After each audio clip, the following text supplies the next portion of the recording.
Hi, everybody, and welcome to In Her Words.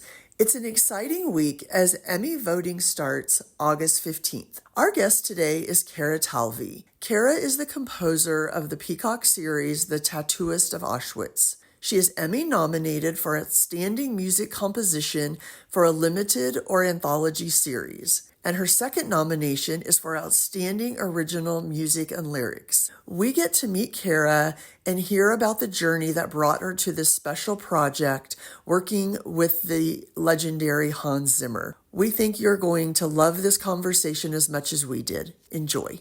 Kara, thank you so much for joining us today. We are so excited to talk to you at this very, very exciting time for you. I want to make sure I have this right. So you're Emmy nominated for Outstanding Music Composition for a Limited or Anthology Series, and Emmy nominated for Outstanding Original Music and Lyrics. Yeah, that's correct somehow. That is so exciting. Did you have a pinch me moment?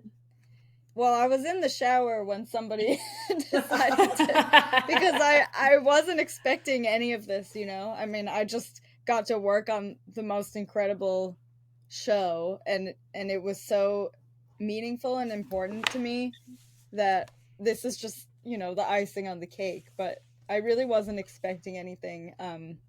But I felt, yeah, it definitely was a pinch me moment, and such an honor to be recognized by my very talented peers. So when we met with Jonathan and we were talking about doing the podcast, um, when he said he was telling us about you and about the Tattooist of Auschwitz, and what he wanted, they were looking to do, and then he said, and Kara was working with Hans Zimmer. I literally screamed. I was like, wait, what? I was like, wait, you have to go back. I was like, I can't even imagine what you were going through and how excuse me, that experience was, and being able to work with someone like that on this project. I mean, I know, looking back at all the different people you've worked with and these amazing, just this amazing talent, but someone like that, so where this project is so meaningful to both of you, was just had to be just, again, just such a pinch me moment. Yeah, it really was. Hans and I worked together first on Prehistoric Planet, Mm-hmm. season 1 and 2. So that was our first time really collaborating, but this project was definitely different for the reasons you just mentioned, being that we both have such a strong connection to the topic, and so did everybody on the team. I mean, Russell Emmanuel, our score producer, also had family going through the camps, and it felt like everyone on the production was so connected, and everyone put their heart and soul into this project in a way that I've never seen before on any other project. And it made it such a special collaboration with, you know, Claire, our series producer, and Tali Shalom Ezer, amazing director. Uh, we all just loved working with them, and I know I speak for Hans when I say that too. Yeah, he's an incredible mentor, and even we all know he's a great composer, right? But what I really learned from him is that special storytelling aspect that he brings to everything. You know, um, I keep saying this, but the most important thing that he said before we started this project was, "If we are sentimental, we will fail," and Interesting. that was so profound, and it stuck with me through the whole series.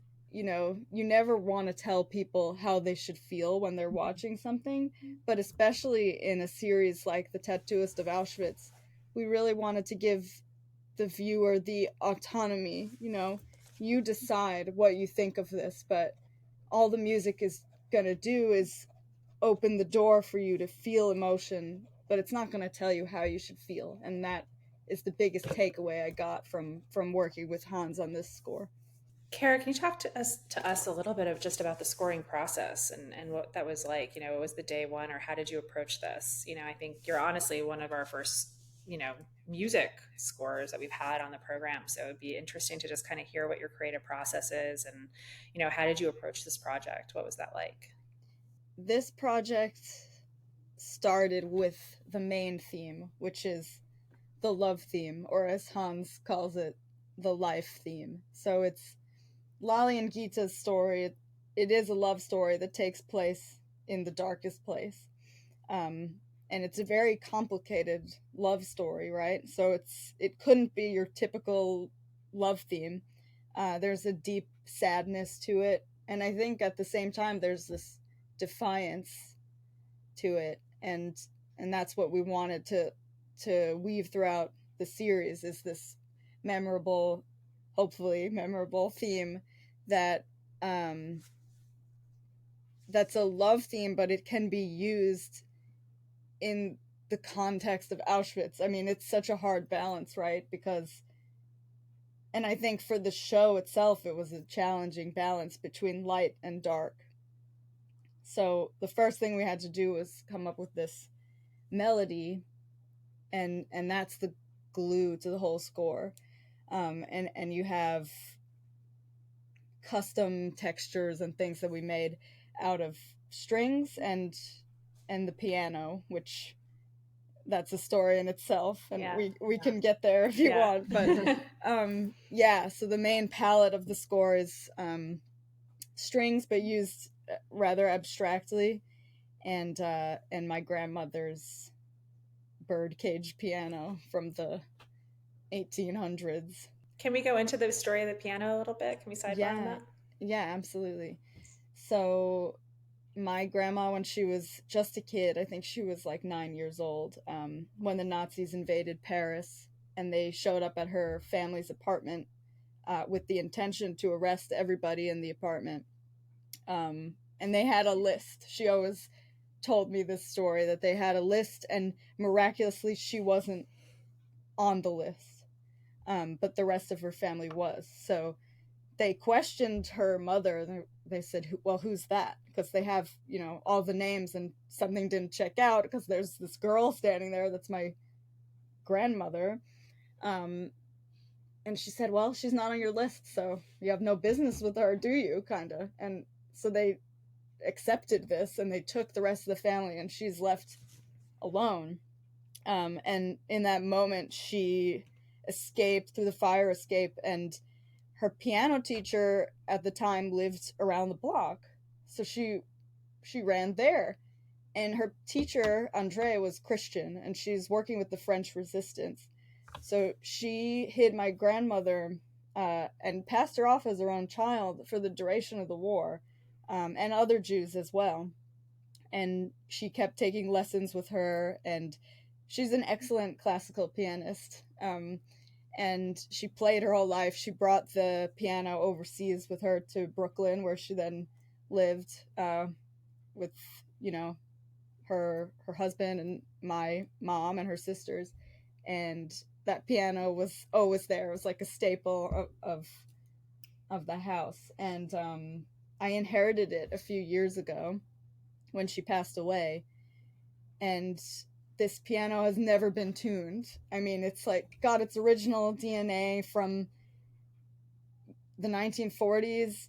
It's out of tune, but in a very pleasant way, where it's tuned to itself, and it's like a portal back to that time. And someone said the piano was a witness, and I think that's a really good way to put it. I mean, the things that this instrument saw, and then the fact that I have the opportunity to use it on the score, it's just, I mean, you can't even really put it into words, but yeah. Oh my gosh, that's incredible. So did you, when in terms of receiving the project, what was, tell us a little bit just about how the project came to you and what that looked like, and, how you took those first steps towards your grandmother's piano. Yeah, so I'm part of a composer collective called Bleeding Fingers Music. Yeah. And so our boss who assigns all the projects to each composer. He's Russell. He's business partners with Hans, and they're collaborators, and they talk about all this creative process, and they are the ones that decide, who's the one that's right for this project. And I think my grandma's story and my connection to the topic definitely that's what brought this project my way.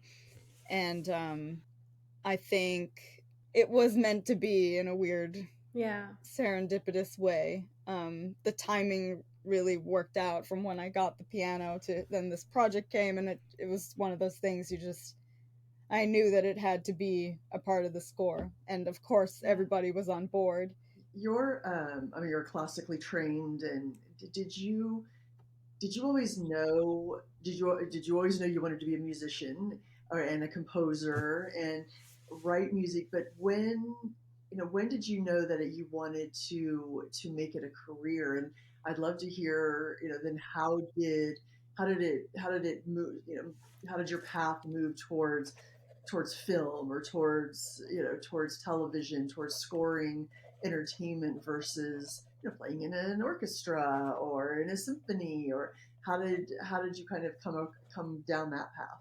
Well, to play in an orchestra, you have to be a good musician. So I immediately knew I couldn't do that. But did you always love music and play instruments when you were little, even? Yeah. Well, my dad, funnily enough, not on my grandma's side, but he was also he is a musician. And so I was surrounded by music from a very young age. But I really rebelled against it. Like, I really didn't want anything to do with it because I hated practicing, and I really hated sight reading. And I'm still not a sight reader. I could not sit down and read music. It takes me a really long time to read a score and try to figure out what's going on.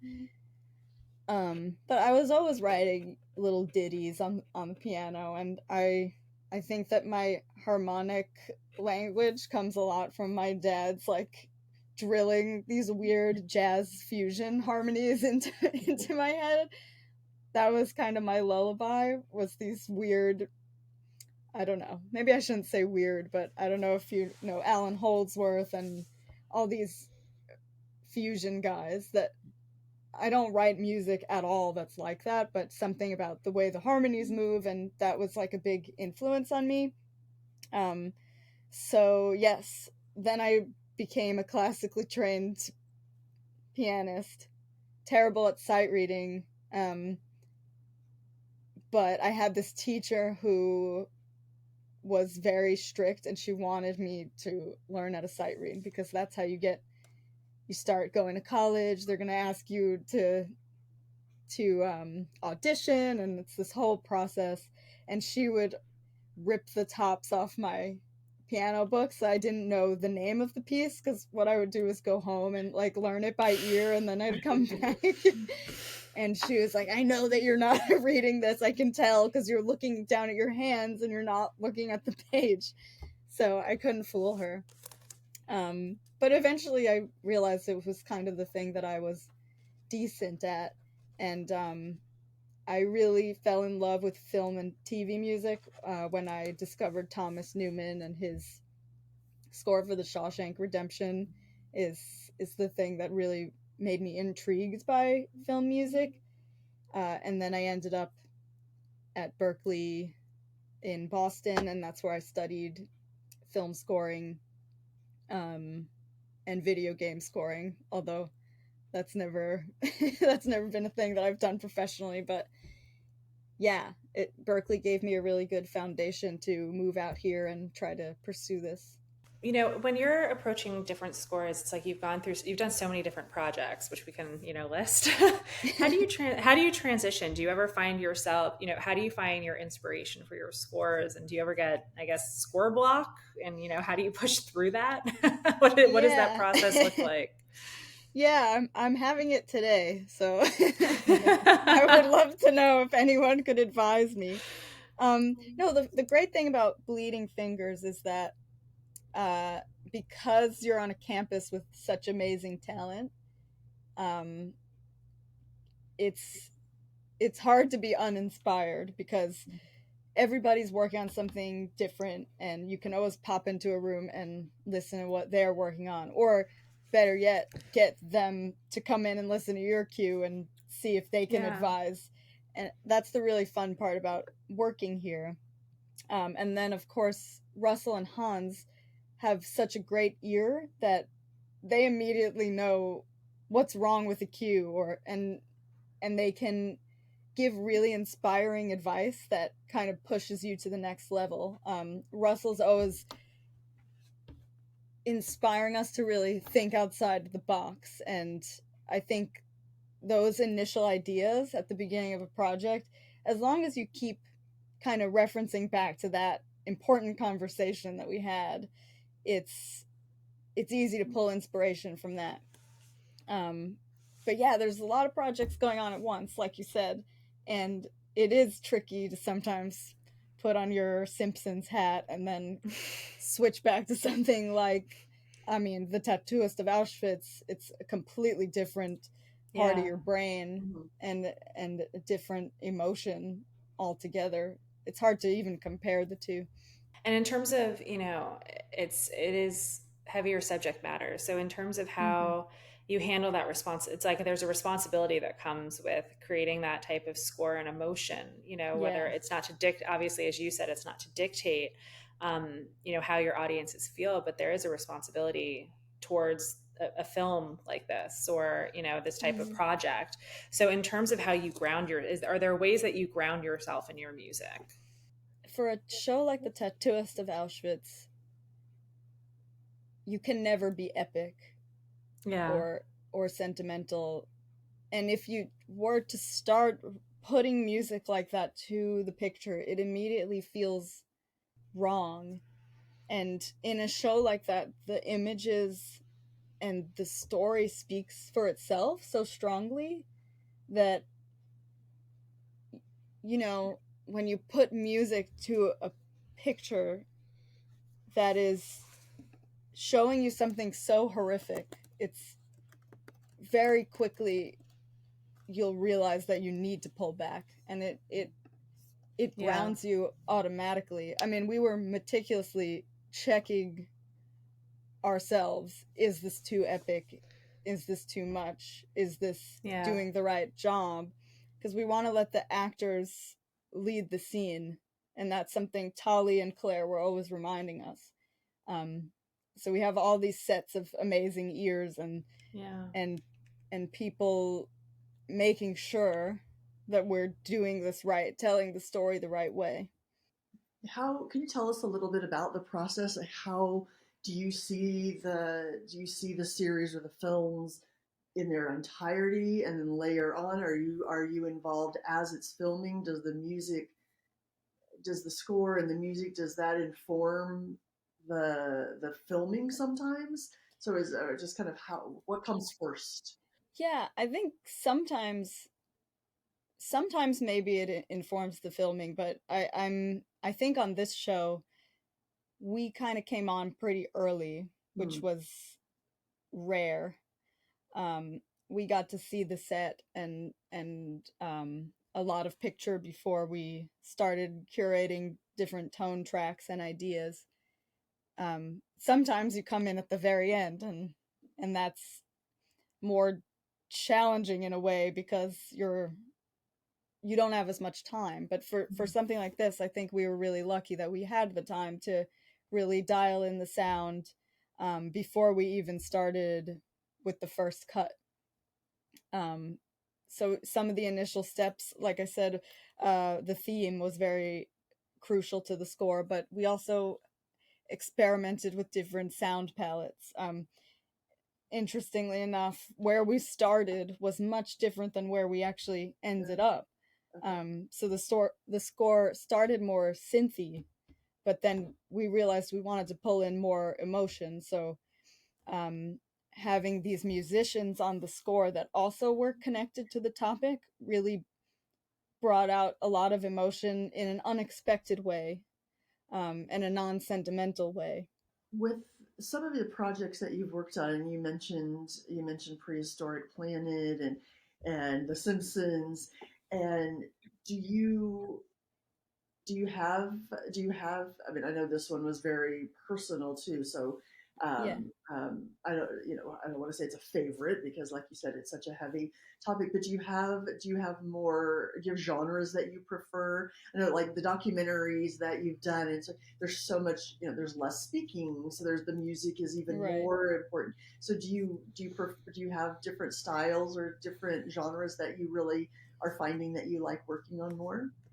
Yeah, that's a good question. I haven't thought about it that much, and this is maybe cliche, but I just love all of them in their own ways because they all bring me a different type of joy.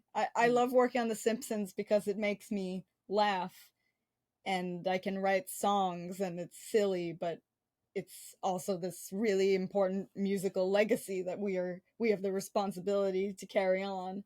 Um, Documentary is something that I studied in school. That was the thing. I really Oh, wanted to come out here and do something like Planet Earth. So mhm. if you can imagine getting to do something like Prehistoric Planet, with Hans and Russell and my now husband, it's kind of Anže.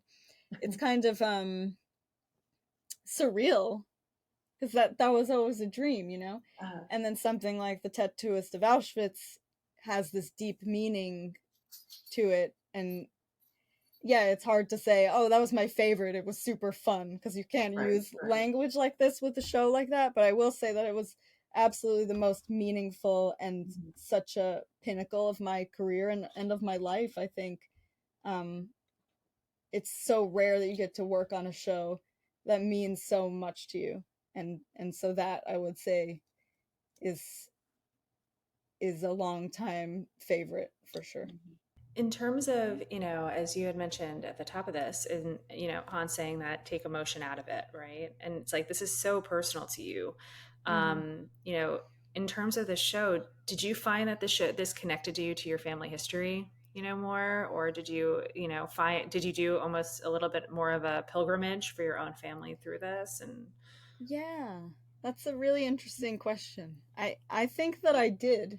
In um you know, I I work with, or I used to work with this composer, Sammy Goldberg. She I was mentoring her for a while, and she actually recently got promoted. But we bonded over being Jewish because it was kind of something, and Hans has talked about this before. It was kind of like a hidden thing. Like, I definitely wasn't introducing myself as, hi, I'm Kara, I'm Jewish. I was, it's, we were kind of always quiet about it because of the state of the world, and um it was never something that I really further dug into. But this show definitely made me want to explore that side of my family more. And meeting Sammy, she taught me a lot about the culture that I didn't really know, because I wasn't raised in a household that was predominantly Jewish. When I would visit my grandma, yeah, we would separate the utensils and stuff. She was like, quite kosher and a practicing Jew. Um, but yeah, it's interesting how this show made me feel more connected to my roots like that. Kara, tell us a little bit about your team.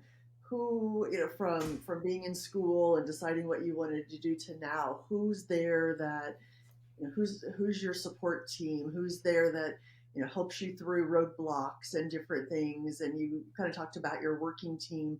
Is that, have they become your family? Tell us a little bit about who supports you as such a young woman in this world. Yeah, that's a nice question.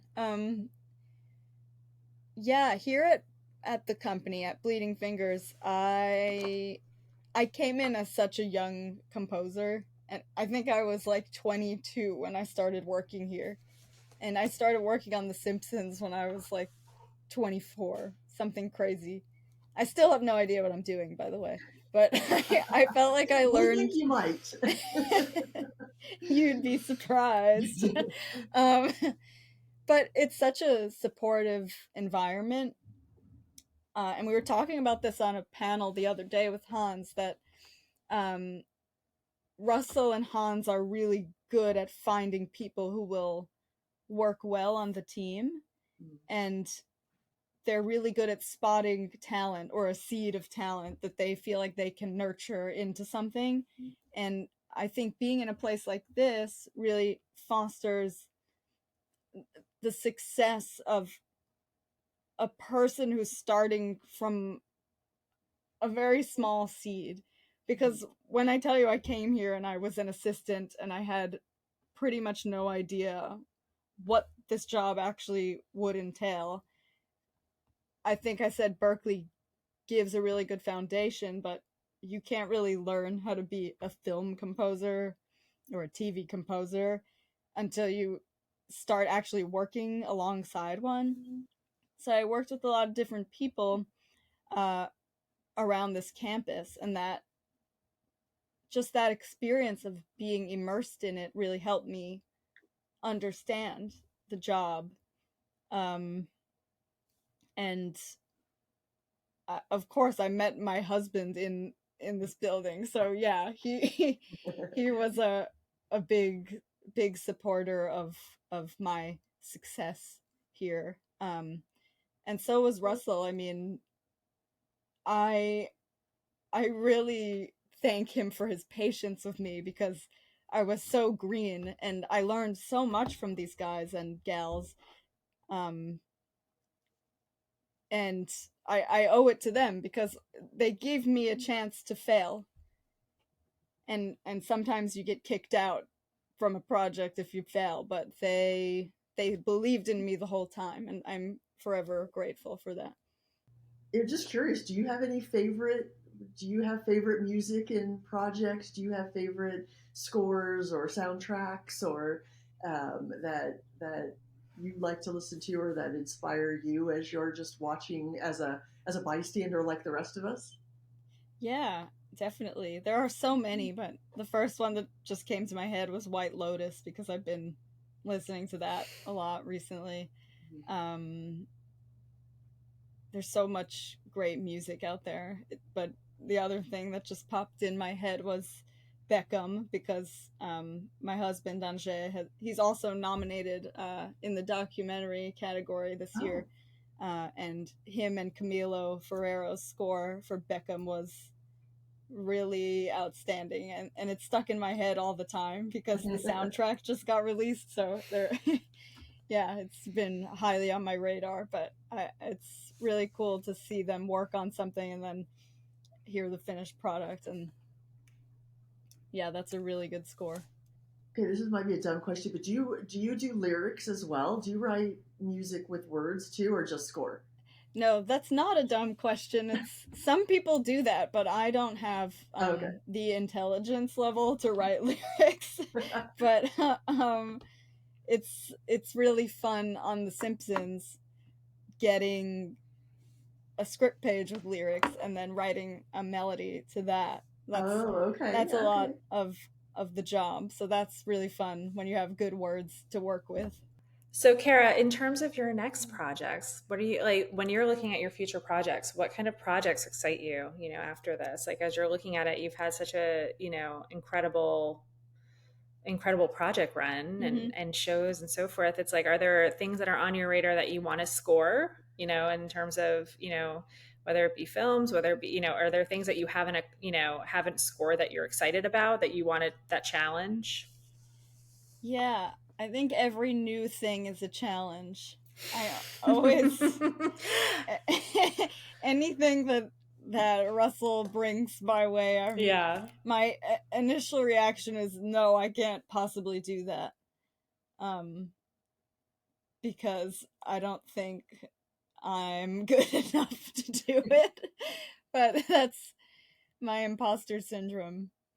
I'm happy to work with anybody on anything. I think that what I realized working on the Tattooist of Auschwitz was how rewarding it was to work on a show that was really hard. Because I think if it's easy, I don't know. I'm sure sometimes good things come out of easy work, but I feel like because it was so challenging, then ending up here on the other side of it and looking back and remembering how challenging it was, it just makes it so much more rewarding. And then to work on a show with so much meaning, so time relevant, it makes me want to work on more stuff like that gives you that feeling of this will hopefully make an impact. Do you, when you watch, when you're watching the show, do you sit back and sometimes forget like that you actually scored it? Does it kind of like, does it hit you on an emotional level differently when you watch it all come together, or is it you're in it all the time? No, you mean if I'm watching something like The Tattooist back? Yeah, like do you feel it? Yeah, is it like a surreal type when it all comes together? Is it surreal for you that you have to remind yourself, no, this is when you're watching the content come together after post? It is surreal, but I'm also sitting there like, oh, that violin could have been a little louder. Oh, no. your critique. Oh yeah, I'm like, oh, I hope they like this. And my husband's like, it's literally in the show. They like it. They like it. They didn't get it. Yeah, I never stop freaking out about things. Do you and your husband work together? Have you worked on anything together? Yeah, we worked on Prehistoric season 1 and 2 together, and some other little things, but that was our main debut as a composer duo. Do you is it good for your marriage to work together in the future, or no? Or no?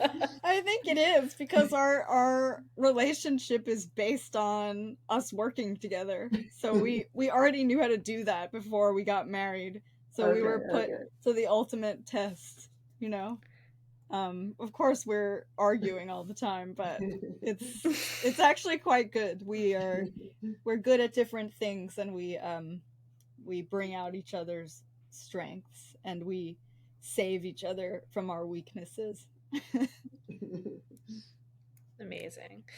Well, Kara, we wish you so much luck, and we're so excited for you. And we're cheering you on. Yes. Thank you for having me. This was a really nice conversation. If you enjoyed this episode, subscribe and leave a review on Spotify and Apple Podcasts. To stay up to date with In Her Words, join the conversation by following Women in Entertainment on our social channels, and subscribe to our weekly newsletter at womeninentertainment.com.